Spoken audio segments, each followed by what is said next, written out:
Electrohomoeopathy के अध्ययन के क्रम में आज एनाटॉमी और फिजियोलॉजी वाले भाग में हम पुनः एक मसल्स के बारे में स्टडी करेंगे।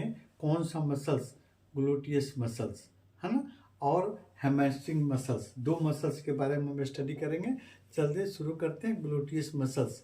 तो ग्लूटियस मसल्स पढ़ने के पहले हम जानेंगे ग्लूटल रीजन। ग्लूटल रीजन क्या है?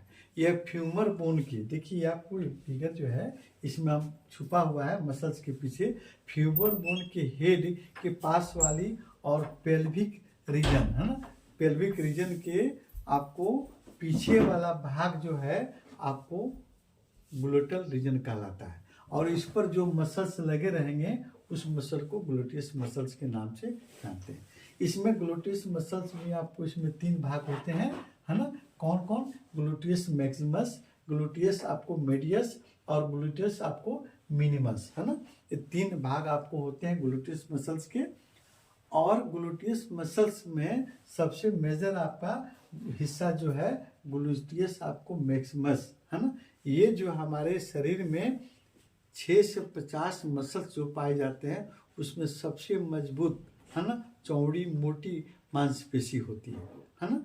अब देखिए ये मसल्स जो है हमारे बोन के किस किस भाग से जुड़े रहते हैं, है ना।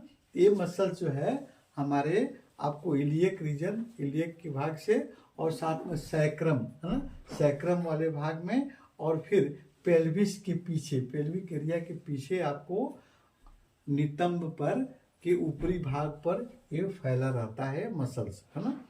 यह मसल्स आपको फ्यूमर बोन के पीछे वाले हिस्से को भी थोड़ा सा कवर करता है, नहीं, इसकी फ्यूमर के हेड वाले एरिया को कवर करता है ना। अब देखते हैं इस मसल्स के जस्ट नीचे से, है ना, मसल्स के जस्ट नीचे से साइटिक नर्व निकलती है ना। जो इम्पोर्टेंट हमारा साइटिका जो हम बोलते हैं, साइटिक नर्व इसी मसल्स के नीचे से निकलती है ना। अब देखते हैं इस मसल्स के आपको नर्व कौन सप्लाई? इन्फीरियर ग्लूटियस नर्व इसमें आपको सप्लाई होती है।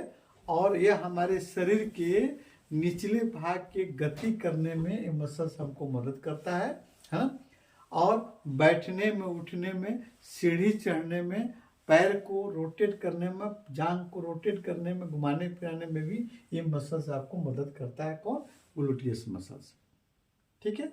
अब आगे हम चलते हैं। आपको हैमस्ट्रिंग मसल, जस्ट इसके देखिए नीचे आपको फ्यूमर बोन के पीछे वाले हिस्से, हमारे जांघ के पीछे वाले हिस्से पर आपको हैमस्ट्रिंग मसल्स आपको बना हुआ है ना। ये भी हैमस्ट्रिंग मसल्स, कई मसल्स का आपको एक झुंड होता है। इसमें 3 तरह के मसल्स पाए जाते हैं और ये कूल्हे और हमारे कूल्हे और घुटने तक फैले रहते हैं मसल्स, है ना। और इसमें आपको L4 लंबर रीजन का चौथा वर्टिब्री और सैक्रल रीजन का तीसरा वाला भाग सैक्रल रीजन आपको से, है ना, आपको साइटिक नर्व निकलती है, आपको इस पर इसी मसल से होकर निकलती है। कहाँ से? L4 और S3 के से इसका आपको साइटिक नर्व निकलता है जो इसी मसल्स के नीचे से आपको गुजरती है ना। और यह मसल जो है हमको खड़ा होने में, दौड़ने में और कूदने आदि क्रियाओं में आपको विशेष रूप से मदद करता है मसल्स। हाँ देखिए, अब हम दौड़ते हैं तो दौड़ने के क्रम में कैसे मसल से आपको यह वर्क करता है, ये हमारे पैरों को पीछे की तरफ खींचता है और शरीर को आगे की तरफ ढकेलता है।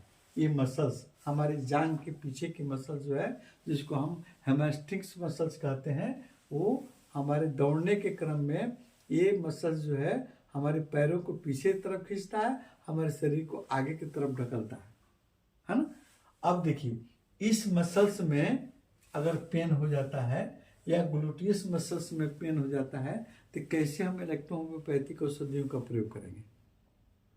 देखिए, ये आपको सैक्रल रीजन से और इलियम, सैक्रल रीजन और लंबर रीजन से नर्व जो निकल रहे हैं ग्लूटियस आपको अब मसल्स को भी कवर कर रही है और साथ साथ में हैमस्ट्रिंग मसल्स को भी कवर कर रही है।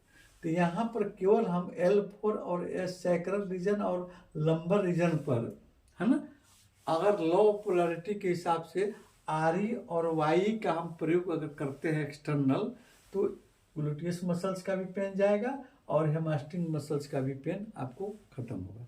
या आप इस पर केवल WE का आप कंप्रेस लगाते हैं डी फॉर्म से, तो फिर आपका इस मसल्स का पेन आपको समाप्त हो जाएगा।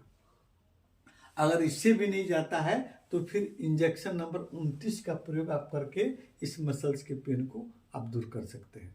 शेष अगले वीडियो में शेष मसल्स के बारे में हम लोग पढ़ेंगे और फिर उस पर कौन कौन सी इलेक्ट्रोहोम्योपैथिक औषधियाँ कार्य करेंगे इसके बारे में स्टडी